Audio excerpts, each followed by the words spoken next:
Hi all. I hope that you can hear me well, and I hope that my audio isn't too disheveled. Or I would hope that there's some clarity in communication, but even if there isn't, that's all right because I guess these will develop themselves as they go along and as things happen. Um, so, apart from the initial introduction of courtesy, which is clearly true no matter what. I really hope that all of you have been doing well, and I know that everybody's battling with struggles that are unspeakable, unforeseen, and battles that they themselves didn't even know that they could potentially go through. The beauty about pain that's unforeseen and unexpected is it gives us a leeway to discover strength that we didn't know that we had.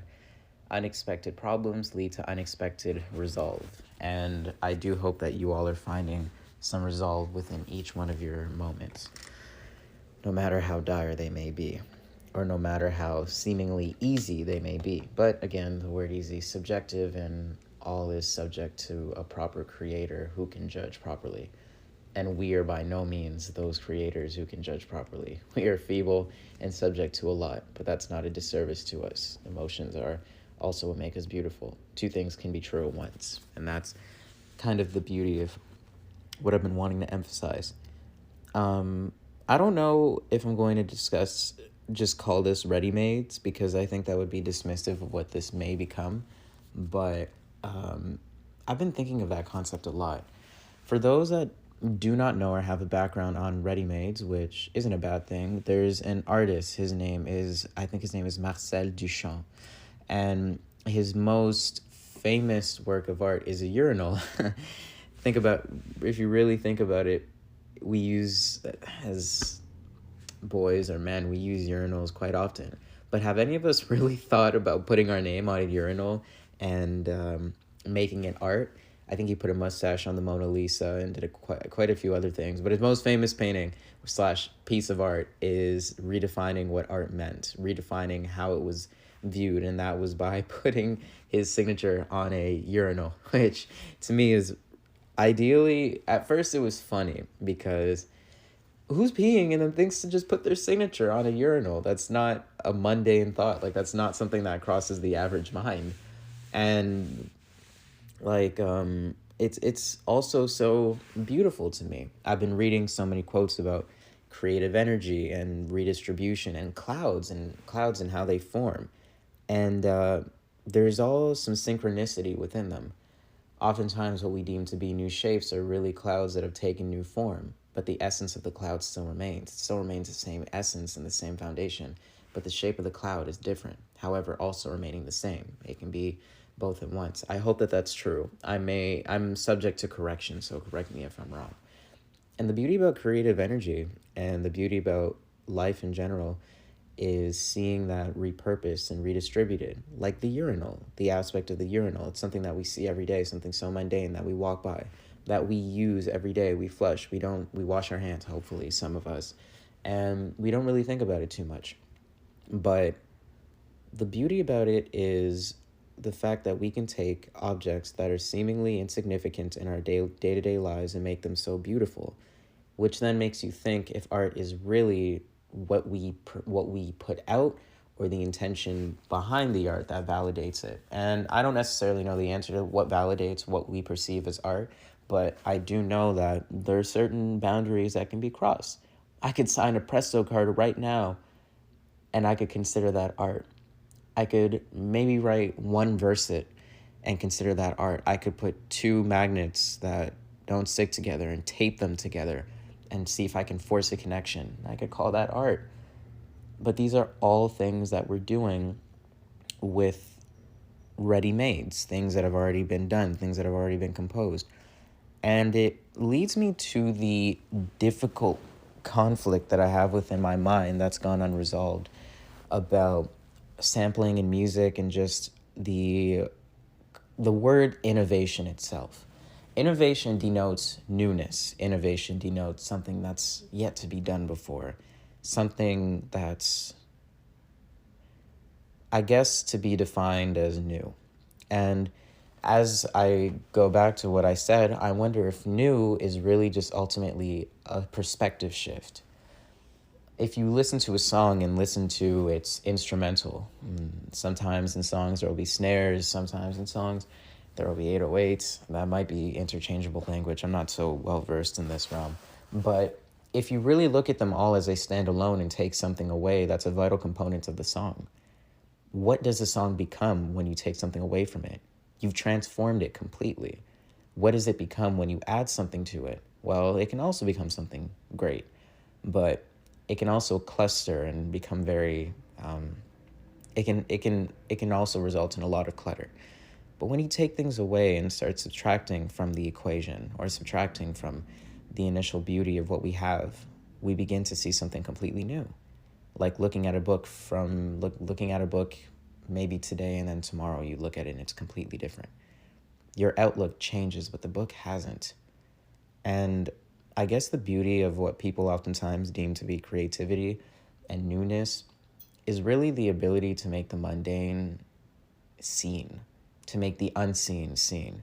And it's not necessarily things that aren't seen, like what many equate to a magical realm, which sometimes it does feel like that, but something as insignificant as, and insignificant, I use that word loosely because nothing has no significance. Everybody's somebody to somebody. Everything is something to somebody.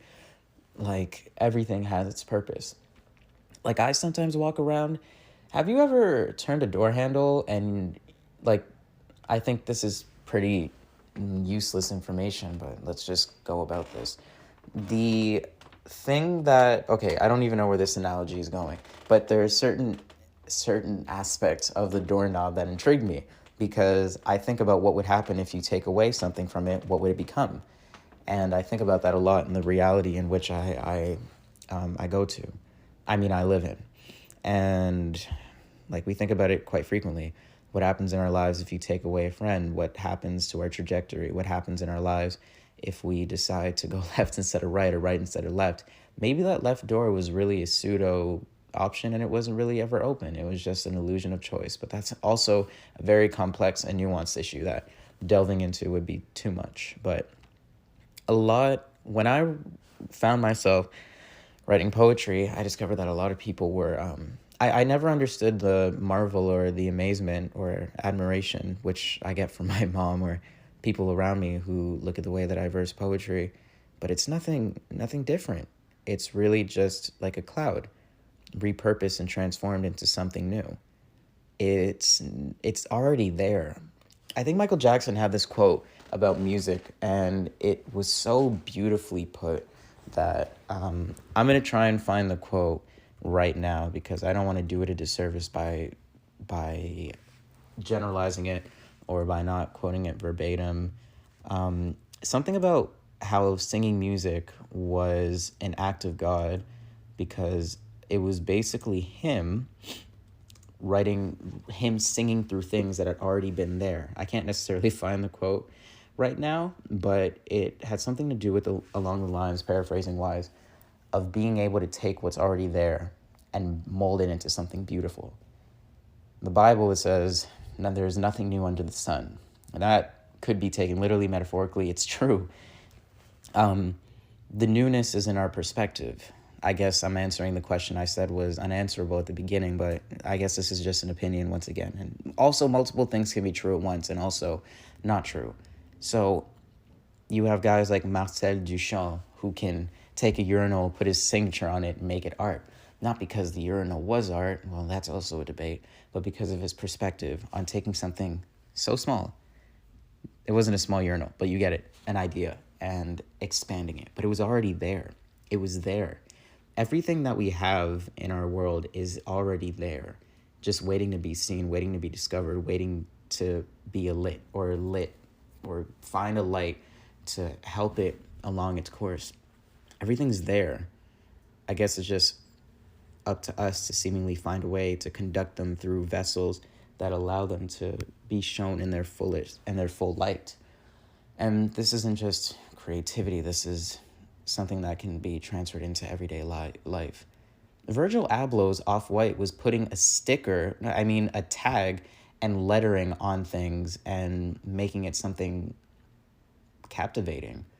I think his first brand, which was Pyrex, was basically him buying blank shirts at retail and Champion hoodies, which when he sold them and redistributed them for hundreds and hundreds of dollars more than the initial hoodie, you actually see the fact that the logo of what he bought was still on it. A $100 sweater, maybe a $40 sweater, was being repurposed and sold at Pyrex for $700. I guess you can relate this to your environment dictates a lot, like the water bottle example. It may be two at an airport. I don't know what airport I'm going to. No water is $2 there. Maybe free at your home. It may be $7 at the movie theater. Like, I guess I could tie into that. But really, the point is, perspective is so much in how we cultivate our awareness and how we cultivate our lives and how we cultivate who we are, that it's important to really realize that expanding it is very important, and expanding what's already there is also important. And sometimes it's realizing that it's not just an act of ourselves, but the grace of our God who allows us to see it, and his grace that allows it to come to us. Because if it's already there, then there's not much we can do to force it. If we try and swim against the tide, what ends up happening? No one beats the tide. We drown. Instead of positioning ourselves to maybe align with the tide, or some people swim against the tide and it works out for them. I don't know how. I guess they're labeled as rebels, but maybe the tide was shifting that way anyway. The point is, oftentimes, forcing things in life can lead to us drowning. And drowning is very easy, but drowning is also very comfortable when you're used to deep waters.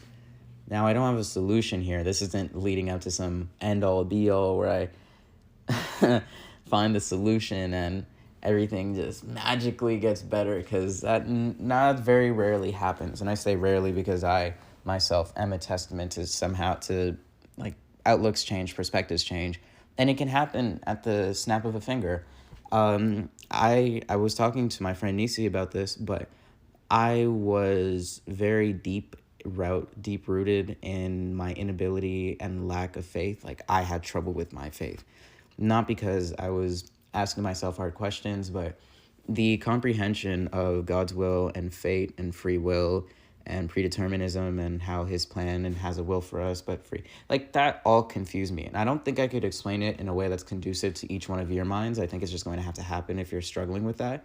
But I used to pray incessantly. I mean, incessantly. For, I think it was 5-6 years, or maybe 7. I can't give an explicit date, but it was a long time. And one faint day, we all, in my last week at ACU, I think it was Nisi, Nevea. Oh my gosh, this is horrible.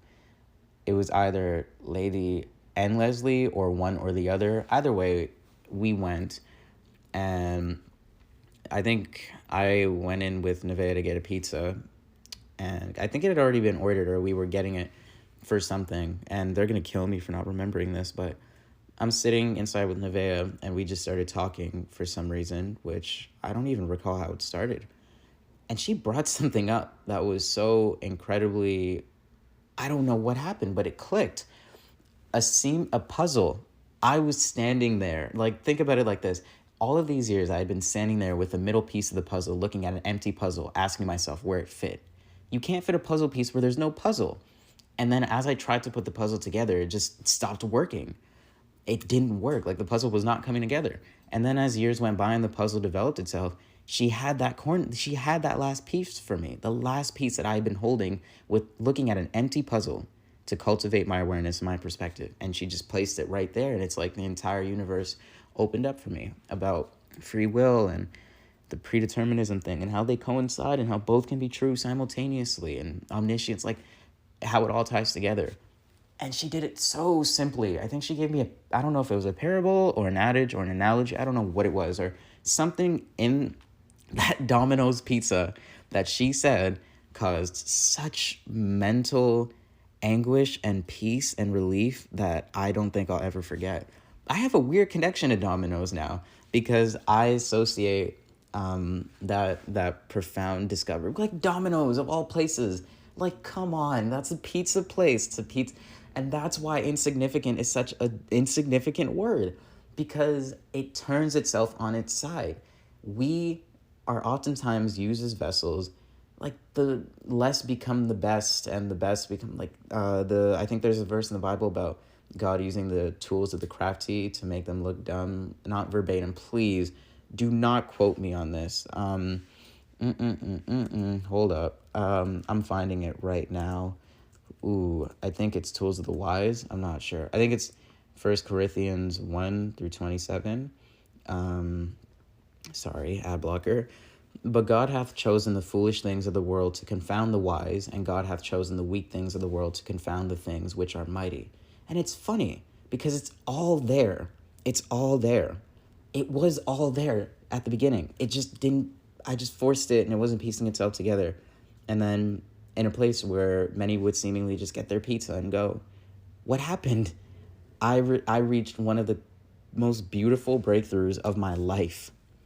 It's kind of just, and then I was going to start off with a quote by, I think his name is, I can't remember who said it, but what I do know is this quote is about perfection.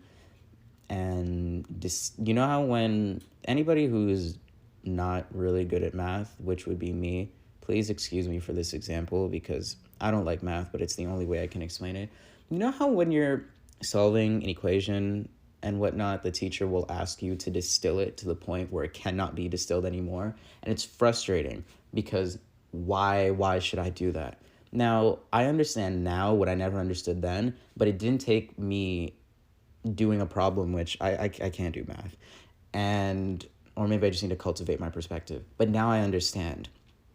I think the guy's name is, and please bear with me right now, I don't have his name, but the quote is, perfection is achieved, not when there is nothing more to add, but when there is nothing left to take away. And that's quite beautiful, because I was just talking about that at the beginning. You take away an aspect of a song, you take the drums, you take the violin, it becomes a completely different song. You take a stanza away from a poem, it becomes a completely different poem. You take a slice of pizza away from a pizza, and it stays a pizza, but it just doesn't look the same. You write your name on a urinal, it becomes art. A dog marks their tree in their territory by peeing on it, becomes their tree. Like, not ownership, because I don't want this to even be misconstrued with that, because who can own an earth that doesn't even belong to us? That's another topic. But it's so funny.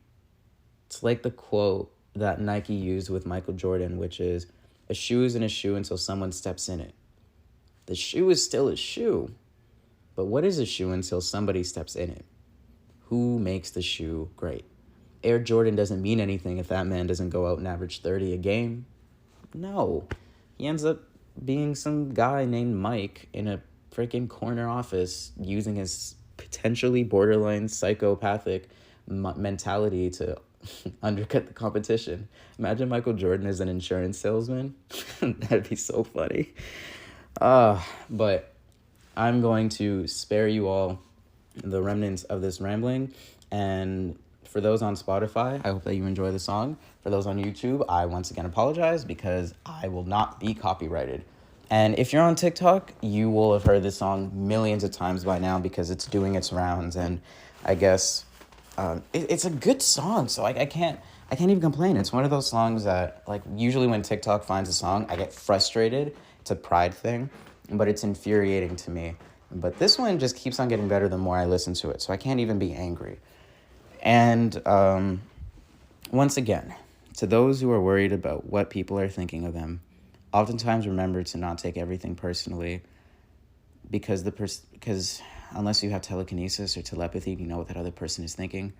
Their thoughts are merely a byproduct of what you thought of them. You've constructed a negative image of yourself through them and are internalizing thoughts of others through yourself. So remember, everything does kind of, from some point, start within. And cultivate the mind, change your awareness, shift it, pray, stay in the word, stay in the spirit, because the flesh is deceptive, and keep loving. Just keep loving, and love hard, love well, love diligently, and love patiently.